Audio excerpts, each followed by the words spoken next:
delito. ¿Qué pasa si la persona no tiene licencia y lleva un arma de fuego? Ahí sí se cometerían dos delitos. Lleva la portación y lleva la portación de armas de fuego en estado de embriaguez. Porque él no solo porta un arma sin licencia y la porta en estado de ebriedad como un asunto más grave de lo que podría suscitarse en el caso. Entonces, acá por eso hace la salvedad la ley. Si la persona tiene licencia, eso no le faculta para que lleve la licencia, lleve el arma de fuego, aún esté bajo algún tipo de drogas. Él no puede portar el arma de fuego si está bajo algún efecto de algún estupefaciente prohibido.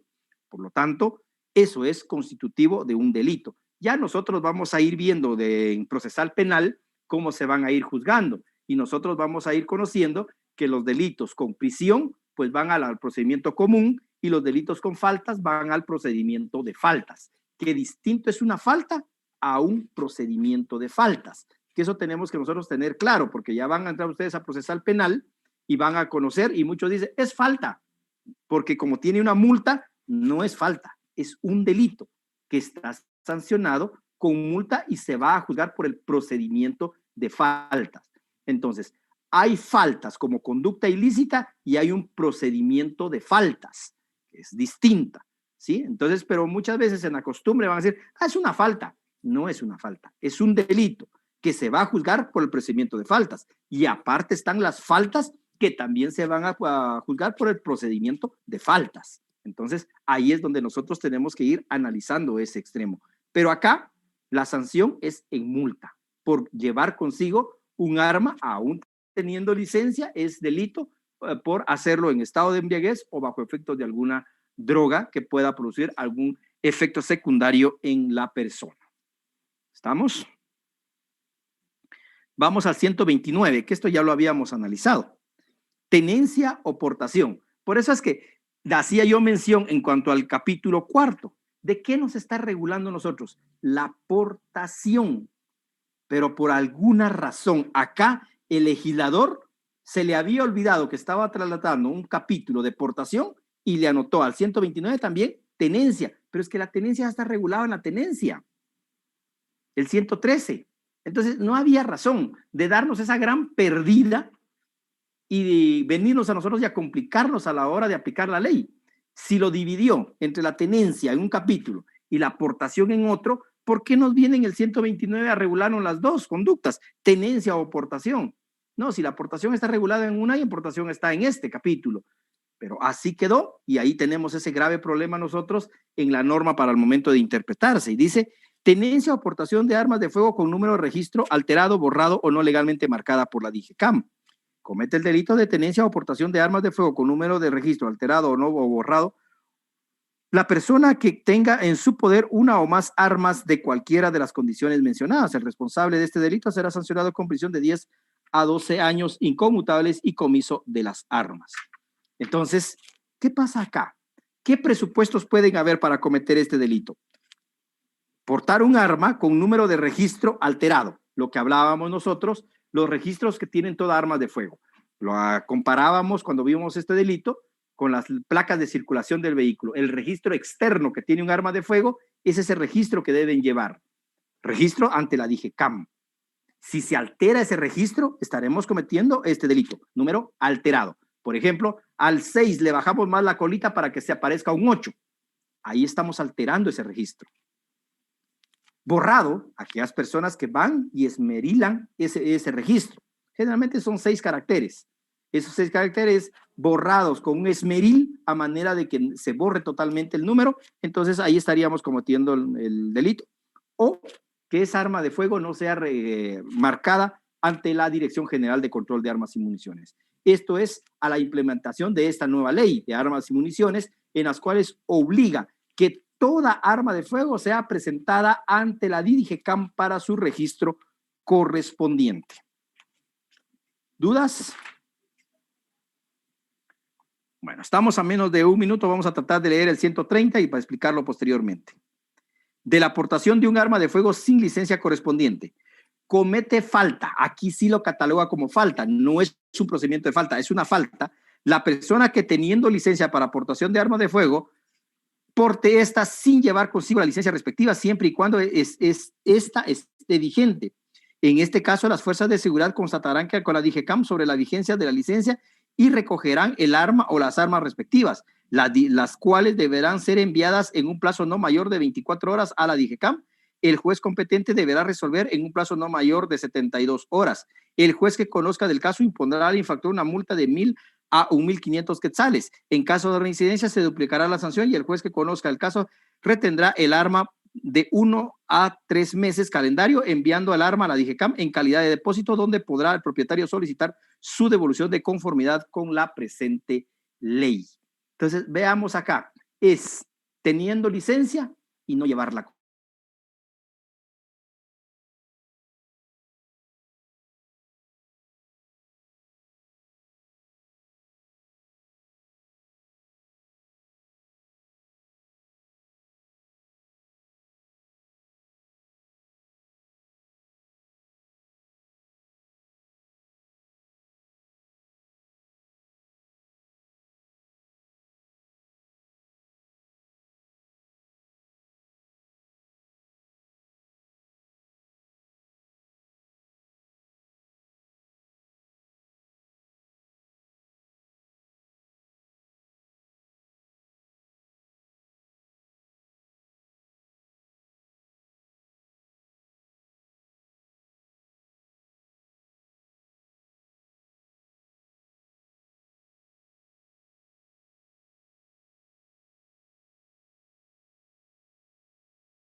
Sí tengo la licencia, la tengo en la casa.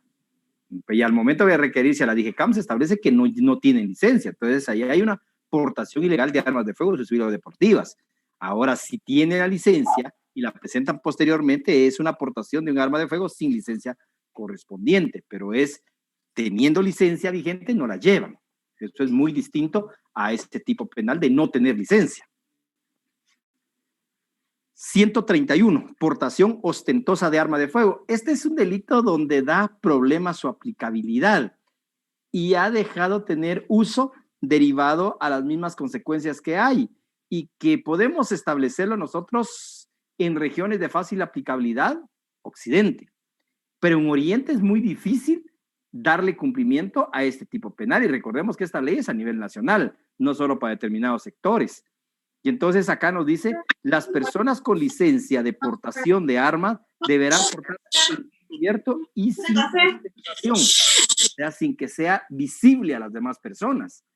Pero, por ejemplo, en Jutiapa, en Zacapa, Chiquimula, es un orgullo para la persona llevar el arma de fuego en la cintura, mostrándola que sí tiene arma. Y entonces, eso es una aportación ostentosa. Acá en estos lugares es muy poco común ver a personas y generalmente cuando vemos el porte de la persona no es de esta región. Y entonces uno dice, bueno, de plano, anda de paso y anda con el arma exhibiéndola. Pero eso es una aportación ostentosa. Y entonces comete falta de portación ostentosa o intimidatoria la persona que ostente una o más armas y o sus accesorios portándolas de manera visible. El responsable de esta falta será sancionado con suspensión de la licencia de portación de 6 meses a una multa de 1,000 quetzales a 1,500 quetzales. Entonces, veamos acá, las circunstancias es la forma visible que se va a llevar el arma. De repetirse una vez más la infracción señalada anteriormente, el juez competente podrá disponer de la cancelación de la licencia de portación de arma de fuego por un plazo no mayor de 1 año. De cometerse la falta una tercera vez, el juez correspondiente podrá suspender la licencia de portación arma hasta por un plazo de 3 años. Y si fuera más, ya no nos dice. No podrá renovarse la licencia de portación de arma de fuego quien no hubiere cancelado las multas que le sean impuestas por el juez competente. Se exceptúa del presente artículo los integrantes de las fuerzas de seguridad y orden público del Estado, del Ejército de Guatemala y de las empresas de servicio de seguridad privada cuando se encuentren en el ejercicio de sus funciones, de portarla ostentosamente. Entonces, obviamente, no vamos a decir al Policía Nacional Civil, esconda su arma usted porque es delito. Al Ejército de Guatemala lo va a decir, mire, esconda el galil y métase entre el pantalón para que no se le vea que usted lleva un arma de largo calibre. Entonces, son bien complicadas. Pues, por eso es que la misma ley exceptúa, porque a veces cuando somos tan positivistas decimos, al pie de la letra interpreto yo la norma. Y si dice que no puede portarla en la mano, entonces el policía tampoco. Son circunstancias que mejor se aclara para evitarnos problemas de aplicabilidad de la norma. Pero por eso les decía, este delito sí nos da cierto problema. De hecho, no tenemos nosotros ningún caso que podamos conocer en apelación porque podríamos devenir conocerlo en primera instancia como juez de primera instancia, no conocemos nosotros porque es una falta, lo conocen los juzgados de paz, pero en apelación sí podríamos conocer nosotros, pero no tenemos ningún caso en las cuales el juez haya visto este tipo de faltas derivado a una aportación ostentosa, porque es bien complicado. Entonces, tendría que tener aplicabilidad en todo el país, pero solo de pensar en estos países, en estos departamentos de Oriente, es bien complicado la aplicabilidad de la norma. Sin embargo, ahí está vigente la norma. 132, a lo que nos decía acá Keila, que quería saber qué pasaba con esto. Dice, falta en aportación de arma de fuego con licencia vencida. Comete falta la persona que porte arma de fuego con licencia vencida dentro de los 30 días posteriores a su vencimiento, o sea, 30 días le da la ley. Las fuerzas de seguridad recogerán el arma o las armas y las licencias, las cuales se pondrán a disposición del juez competente en los plazos establecidos en la presente ley, remitiéndole la licencia y él o las armas a la DGCAM para su depósito, donde podrá reclamarlas el propietario o quien se encuentre legitimado para el efecto, cumpliendo con los requerimientos de la presente ley. Al infractor se le impondrá multa de 1,500 a 3,000 quetzales. En caso de la incidencia, la multa se duplicará y se declarará el comiso del arma o las armas y se suspendrá la licencia de portación de 1 a 3 años. Entonces, esto es lo que ya nos preguntaba, ¿qué pasa si la licencia está vencida? Tiene hasta 30 días. Entonces, ustedes que ya sacaron teoría del proceso, se me ocurre a mí, cuando la ley a mí me habla 30 días o me habla un mes, ¿estamos hablando de lo mismo o estamos hablando de distintos plazos? Porque para mí me dicen 30 días es un mes, pero si me dice un mes, pues yo entendería que es un mes. Entonces, ustedes que ya sacaron teoría del proceso, quiero que me expliquen. ¿Estamos hablando de los mismos plazos o estamos hablando de distintos plazos? Licenciado, Por favor, Adam. yo considero que aquí los 30 días son hábiles, o sea, si hablamos de un mes, tomamos en cuenta también fines de semana y eso, ¿verdad? Pero cuando habla de 30 días, me imagino que se refiere a días hábiles después de que se da la ¿Eso lo situación, dice ¿no? usted en alguna ley o es su imaginación? No, es que eso es lo que me recuerdo que habíamos visto con el licenciado en teoría del proceso, que era Ajá. hacía los conteos de los días según hábiles a partir de las resoluciones. Perfecto, muy bien. ¿Alguien más?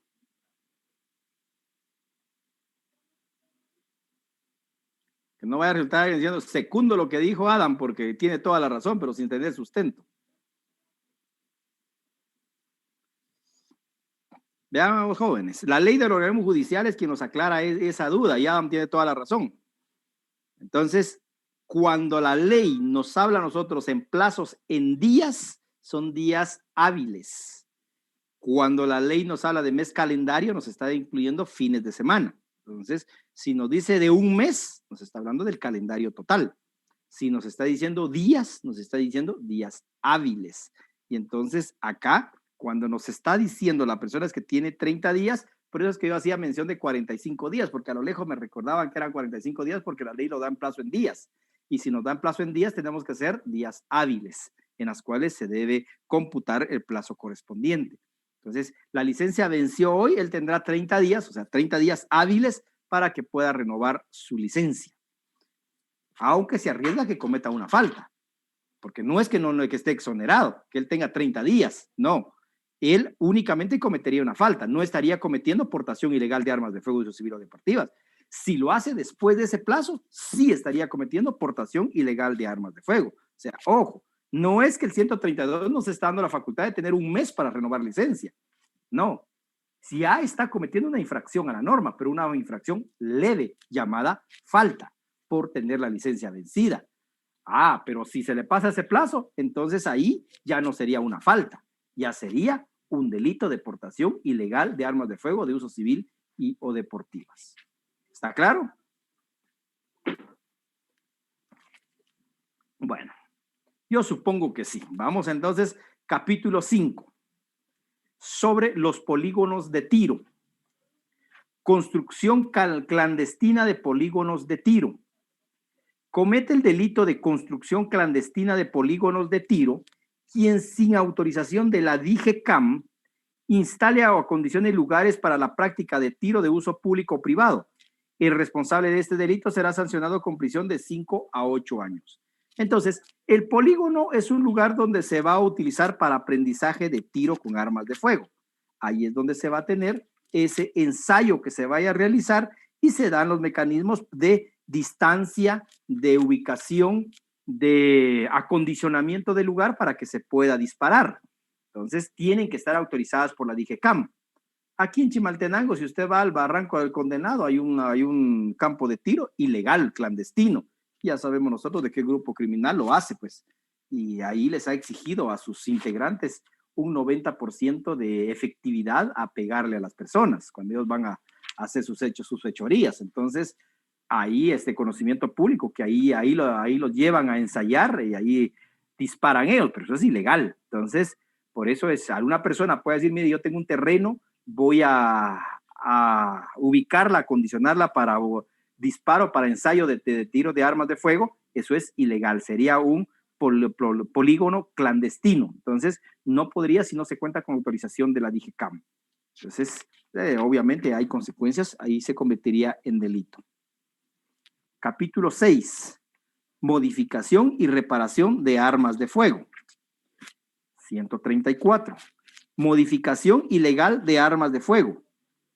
Comete el delito de modificación ilegal de armas de fuego quien modifique o transforme los mecanismos de las armas de fuego para que puedan accionar de una manera diferente a las que fueron diseñadas. El responsable de este delito será sancionado de 6 a 8 años inconmutables y el comiso del o las armas. Entonces,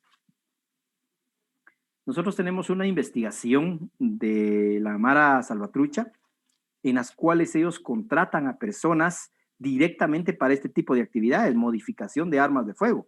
Y ellos le modifican todo, la estructura a un arma de fuego. Una 9 milímetros es totalmente transformada y puede hasta llegar a disparar otro tipo de calibre. Entonces, ellos son bien acuciosos en este tipo de actividades que realizan, contratan a personas y traen personas de otros países para que vengan a realizar ese tipo de actividades a Guatemala. Entonces, eso es prohibido. Modificar de forma ilegal las armas, toda modificación que se pueda hacer un arma de fuego puede ser permitida, siempre y cuando se haga por los canales legalmente establecidos y que consecuentemente se registre toda modificación ante la DIGECAM. Si se hace una modificación sin tener autorización, pues sería una modificación ilegal de armas de fuego. Desde el registro, desde la huella balística que podría dejar el casquillo en el arma por el arma de fuego, pues consideraría hasta las modificaciones que se le hacen en tamaño, en los mismos silenciadores que se les adaptan a las armas de fuego para que cuando disparen no haga el gran escándalo ni se escuche. Entonces, todo ese tipo de modificaciones que realizan pueden ser prohibidas siempre y cuando se hagan de forma ilegal. Ahora, si se dan aviso a la DIGECAM y la DIGECAM autoriza ese tipo de modificaciones, pues obviamente nosotros sabemos que ahí no existe conducta ilícita. Lick, buenas noches. Buenas noches, por favor, Ronnie. Mire, Lick, perdone, aquí cuando habla usted de la modificación de armas, aquí o sea, se modifica toda la estructura, más no su registro. O sea, el registro sería el mismo a la hora de la modificación. Sí, ahí sería, por ejemplo, una forma ornamental del arma, ahí no habría problema. Es que lo que va a regular la ley es una modificación donde va a llevar otro tipo de daño que pueda ocasionar. Por ejemplo, cuando ya se modifica la huella balística, cuando ya se modifica algún tipo de registro que vaya a dejar el arma, o el mismo silenciador que se le están aplicando a algunas armas. Ahí ya quedaría registrado con el mismo. Ahora sí, por ejemplo, un arma donde, por ejemplo, viene el arma normal y se le hace un tapeado de oro, ahí no hay problema, porque solo es un registro externo, es una modificación externa, siempre y cuando mantenga su número de registro sin ningún tipo de alteración. Ahí no, y ahí entra, y así como dice usted, que bañada en oro, y pongámosle que se la decomisen igual, ¿iría modificación ilegal de armas de fuego? No, ahí no sería modificación, porque solo es una cuestión ornamental. Ya. Y pues entonces que le cambien, que pongámosle el estilo, el cañón, por ejemplo, el largo del cañón, que es una de las maneras que ellos son muy tentados a hacerlo, el largo de cañón, que las viven modificando, la forma de percutar también, cómo percutan ellos el arma de fuego, las convierten en de tiro directo a una semiautomática. Semiautomática o automática. O la vuelven automática. Entonces, todo ese tipo de modificaciones son las que están prohibidas. Gracias, Lick. 135. Reparaciones de armas de fuego no registradas. Quien dé la orden de reparar o repare dentro de una armería armas de fuego no registradas en la DIGECAM será sancionada con prisión de 6 a 8 años inconmutables y de 1 a 3 años de suspensión de la licencia correspondiente y comiso de las armas. En caso de reincidencia se duplicará la pena, la cancelación definitiva de la licencia o la armería, el cierre y el comiso de las armas correspondientes, materiales y equipos de armería. Entonces, acá es al contrario que hablábamos en la clase anterior, las armerías no registradas. Recordemos nosotros todos esos talleres de armería tienen que estar registradas.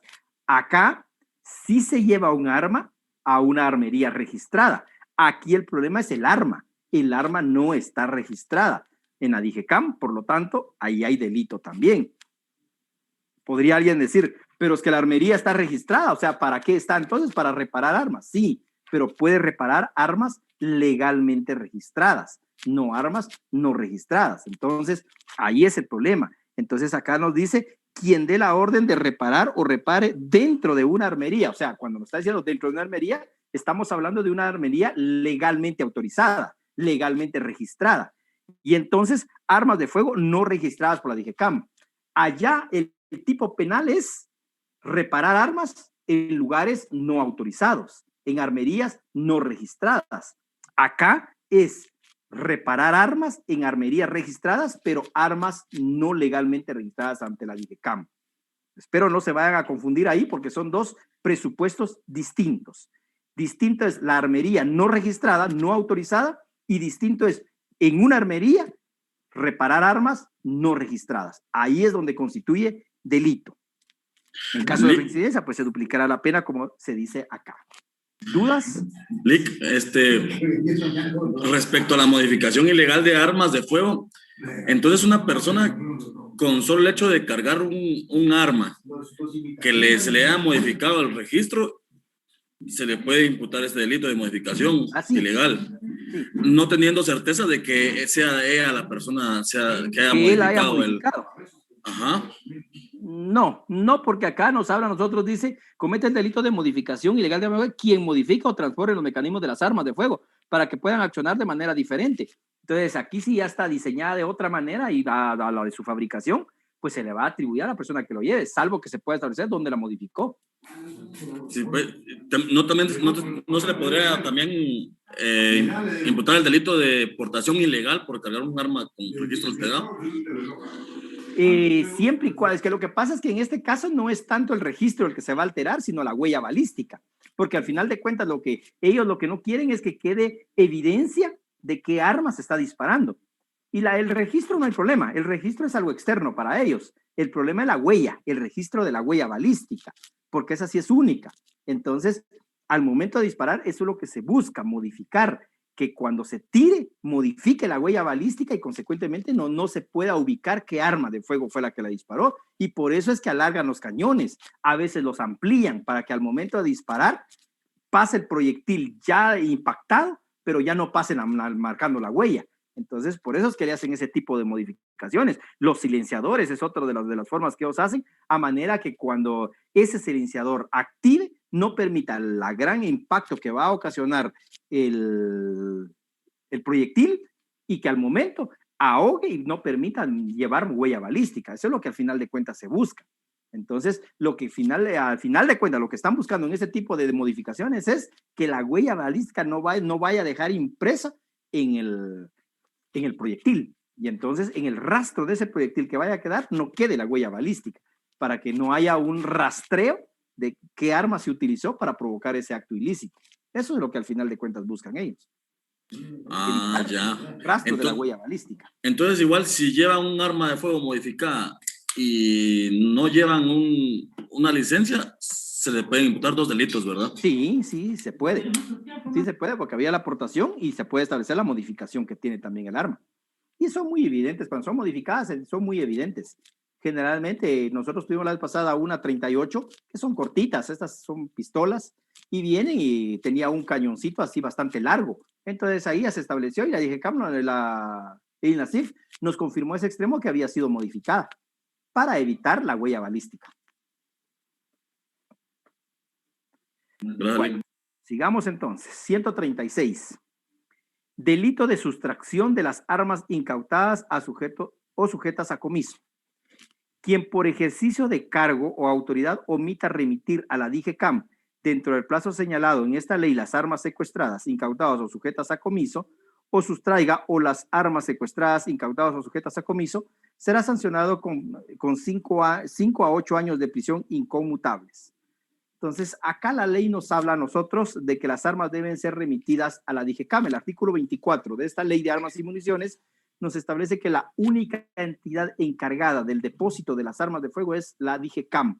Nadie más puede tener en su poder las armas de fuego. Por ejemplo, nosotros tenemos en el caso del almacén de evidencias del Ministerio Público, en las cuales ellos resguardan las armas de fuego. Eso es delito, no pueden hacerlo. Las armas de fuego no pueden estar en el almacén de evidencias del Ministerio Público, tienen que estar en el almacén de la DGCAM. Solo la DGCAM tiene la facultad de resguardar las armas de fuego. Y entonces aquí ha habido mucho problema, principalmente con fiscales, en los cuales ellos indican es que nosotros tenemos el arma porque está a disponibilidad para cualquier peritaje. No lo pueden. Ellos tienen que remitirlo a la DIGECAM. El problema que tiene el Ministerio Público y que ha quedado el vacío legal es que ellos lo remiten al INASIF.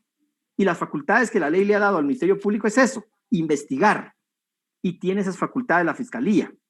Y si le dan esas facultades a la Fiscalía, ¿por qué no se le dan ciertos poderes? Y entonces viene la Fiscalía y dice, remitimos el arma de fuego al INASIF, al laboratorio balística, para que se hagan las pruebas correspondientes y que después sea remitido a la DIGECAM. Y no lo ponen a disposición del juez, sino que lo ponen directamente a la DIGECAM, cumpliendo con el presupuesto legal. Pero ¿qué pasa? Mañana la persona pide la devolución del arma de fuego y dice la DIGECAM, no ha lugar a la devolución porque solo se puede con orden judicial, pero si el juez nunca ha tenido a disposición el arma de fuego. Y entonces se da ese problema en la práctica, decir, bueno, nosotros en cumplimiento a la norma, remitimos el arma a INASIF para su peritaje. Una vez realizado el peritaje, que sea trasladado a la DIGECAM. Perfecto. El problema es cuando el propietario quiera pedir el arma de fuego. No la puede pedir, porque dice la DIGECAM, no hay orden judicial para devolverla. Pero si no fue orden judicial que ordenó el ingreso del arma al almacén, lo ordenó el Ministerio Público y tiene las facultades. Y entonces ese sí ha sido un problema en la práctica, en las cuales la ley dice que el Ministerio Público lo puede hacer y efectivamente sí lo puede hacer, pero a la hora de devolver, la DIGECAM pone peros, que serían ilegales también, porque es una autoridad administrativa y la autoridad administrativa está bajo las órdenes de la entidad investigadora. Y en este caso, la Fiscalía tiene esa función de investigación. Y si la Fiscalía le está diciendo, ya concluí con la investigación, devuélvalo, sobre el fiscal cae la responsabilidad de devolución del arma de fuego. Pero la DIGECAM dice, no, nosotros no se la devolvemos hasta que venga orden judicial. Entonces, sí nos dan graves problemas esos inconvenientes. Bueno, jóvenes, dudas en cuanto a la ley de armas, porque con eso terminamos la ley de armas y municiones. Lick, disculpe, yo tenía una pregunta, y es que en el Código Penal establece que, en ejemplo, dice en depósitos no autorizados, que se puede considerar depósito, ya sea que estén como tal las armas o que estén en piezas desmontadas. Entonces, mi pregunta es si ese mismo presupuesto se puede aplicar acá a la ley de armas, ya sea en la venta, en la posesión o el transporte, que no sea el arma en sí, sino que solo sean piezas así variadas de un arma. Aquí no nos hace la excepción. Aquí sí nos habla de armas integradas. El Código Penal sí nos refiere, y eso es la única parte por la cual no se puede tener totalmente derogado algunos artículos del Código Penal, porque automáticamente estarían derogados todos. Pero acá en esta ley sí nos habla a nosotros solo de armas ya ensambladas como tal. En algún par de artículos que vimos sí nos decía o sus piezas, pero de ahí el resto sí nos dice a nosotros que son armas ensambladas, si le queremos llamar así. Ahora, de ese depósito tiene usted razón y es la parte que nos deja abierta a nosotros en cuanto a partes del arma de fuego. Y ahí sí lo tipifica. Esta ley ya no tipifica las partes del arma de fuego en un depósito, sino nos tipifica a nosotros la tenencia de 3 o más armas de fuego, pero obviamente ensambladas, útiles y para ser disparadas. De lo contrario, no sería depósito. Pero entonces sí nos habla el depósito allá y eso es lo que nos puede arrastrar únicamente de poder dejar vivo ese artículo 402 del Código Penal. Gracias, Lick. En cuanto a ese artículo, yo también tenía duda que cuando hacía referencia a partes, no necesariamente tiene que ser, por ejemplo, que hayan partes de un arma de un calibre, el cañón de otra arma de otro calibre, estén en el poder también algunas balas de un calibre de otro tipo de arma. ¿Pueden ser consideradas las municiones también para poder establecer el depósito? No, la munición sí está constituida en la ley de armas y municiones como otro elemento. Ahora, las partes del arma, sí lo que usted hablaba, cañones, culotes, percutores, eso sí podría ser parte del arma de fuego. Ahora, la munición no es parte del arma de fuego, es un accesorio que se necesita ser accionada por el arma de fuego.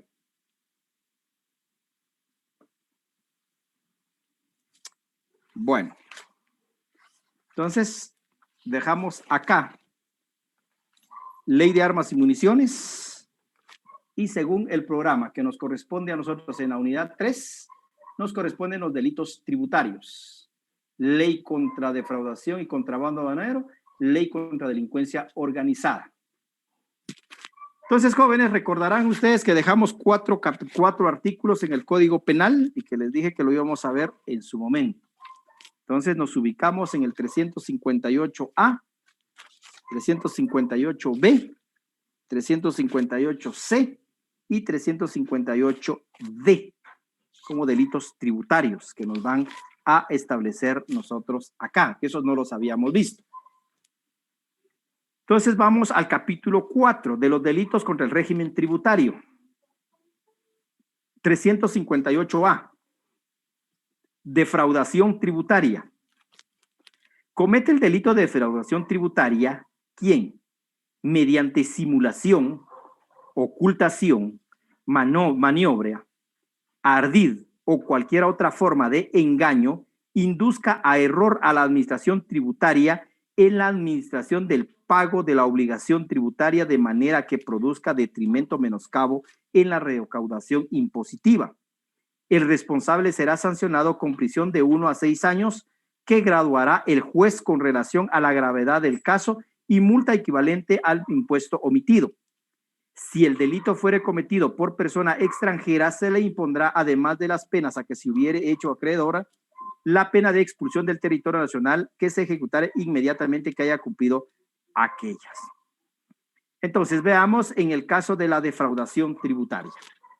Estos son términos meramente contables en los cuales nos vienen a regular acá. Y entonces, de alguna manera, acá se va a hacer incurrir en error a la administración tributaria, en el cálculo de los impuestos que se vayan a tener que generar o declarar ante la Superintendencia de Administración Tributaria, aquí ante la SAP. ¿Para qué vamos a estar hablando de otras circunstancias del Estado? Aquí es ante la SAP, de las cuales se vaya a establecer una simulación para el cálculo de los impuestos.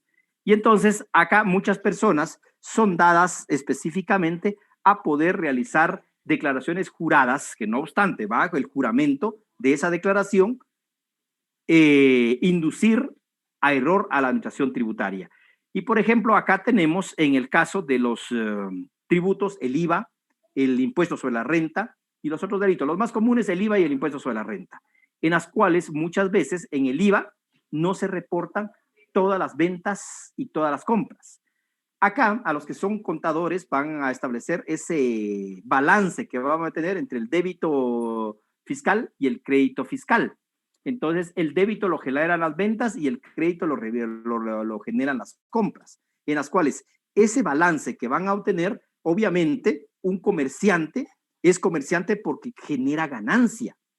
Pero aquel comerciante que, no obstante, dice que ser comerciante, pero solo genera pérdidas o solo genera compras, entonces, ¿de qué vive? Si el comerciante vive de sus ventas y para alimentar esas ventas vive comprando. Y entonces no es creíble que siempre compre más de lo que venda.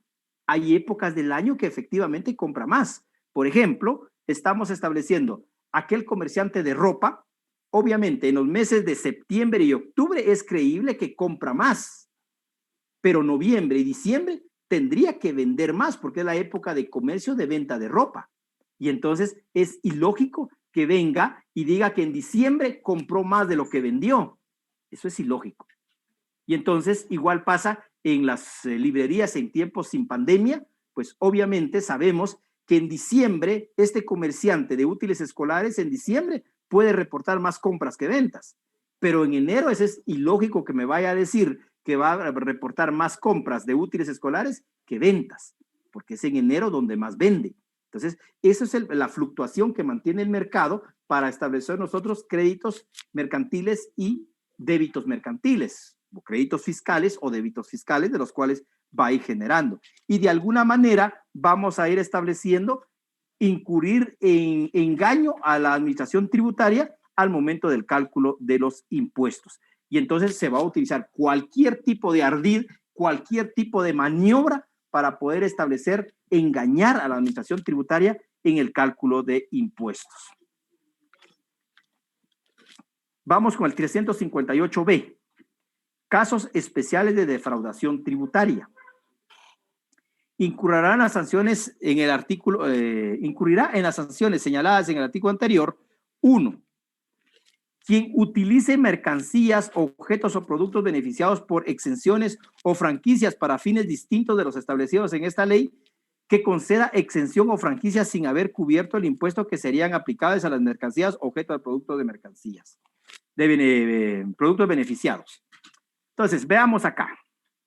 Hay algunos productos, aquí el problema es que no todos conocemos estas leyes tributarias y es donde nos dan problemas, porque debemos establecer cuando hay exenciones. Y, por ejemplo, las compras que hacen los colegios están exentos de pago de impuestos. Y entonces, ¿qué pasa? Muchas personas compran vía colegio un vehículo para no pagar impuesto. Entonces, se lo dan sin pago de impuesto, pero después terminan transfiriendo ese vehículo a otra persona. Ahí ahí se está, lo que está haciendo es evadir ese impuesto, utilizando esa mercancía o ese objeto con esa exención que tiene autorización para tal efecto. Entonces, la ley le exonera en el pago de ese impuesto. 2. Quien comercialice clandestinamente mercancías evadiendo el control fiscal o el pago de tributos. Se entiende que actúa en forma clandestina quien teniendo o no establecimiento abierto al público ejerce actividades comerciales y no tenga patente de comercio o teniéndola no lleve los libros de contabilidad que requiere el Código de Comercio y la Ley de Impuesto al Valor Agregado. Díganme ustedes, aquel tendero de la tienda, de cualquier tienda de consumo diario, él está registrado. No está. Y entonces aquí hay caso especial de defraudación tributaria. Usted va a esa tienda y le dice, dame factura. No tiene. Él no está registrado, pero tiene su venta al público. Compra y vende producto. Y entonces él se está quedando con los impuestos.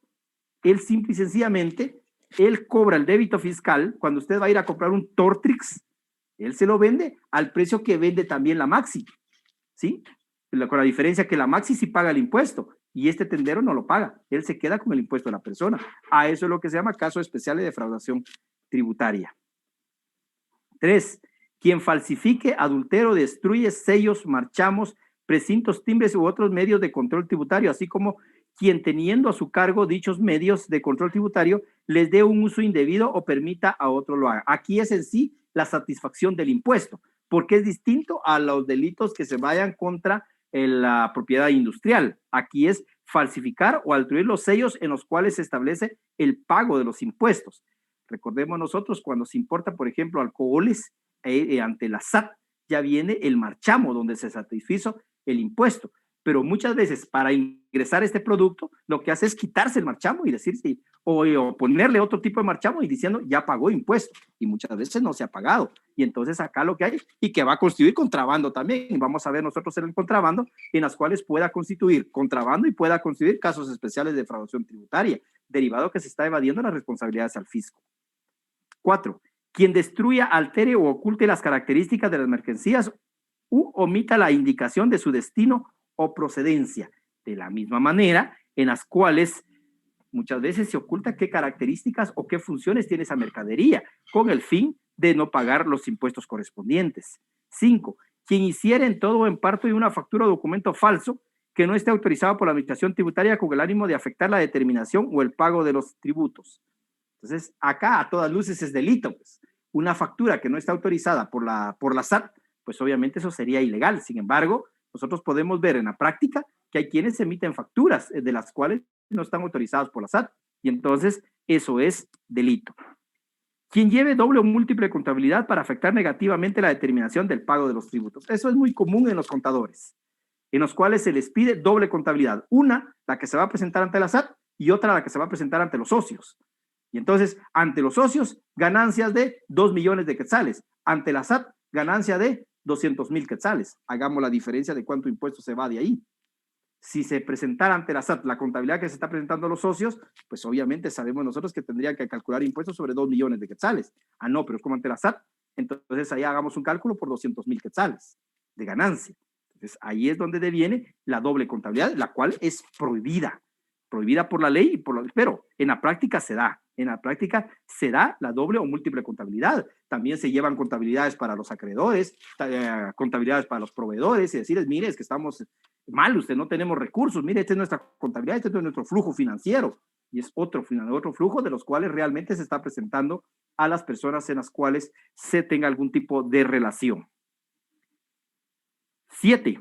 Quien falsifique formularios, recibos u otros medios para comprobar el pago de tributos, los sellos o las marcas de operaciones de las cajas receptoras de los bancos del sistema de otros entes autorizados para recaudar tributos de las cajas receptoras de la administración tributaria. Entonces, de la misma manera, se pueden falsificar formularios de pago de impuestos para decir ya pagamos el impuesto. Eso es delito. Ahí también nosotros podemos ver que hay otro tipo de falsedad material ahí en lo cual se puede realizar. Sin embargo, el fin es evadir impuestos. También hay una falsificación de esos formularios y se llama casos especiales de defraudación. Bueno, jóvenes, vamos a suspenderlo acá porque ya son las 29, ya ustedes van a tener otro enlace con el otro docente, por lo cual vamos a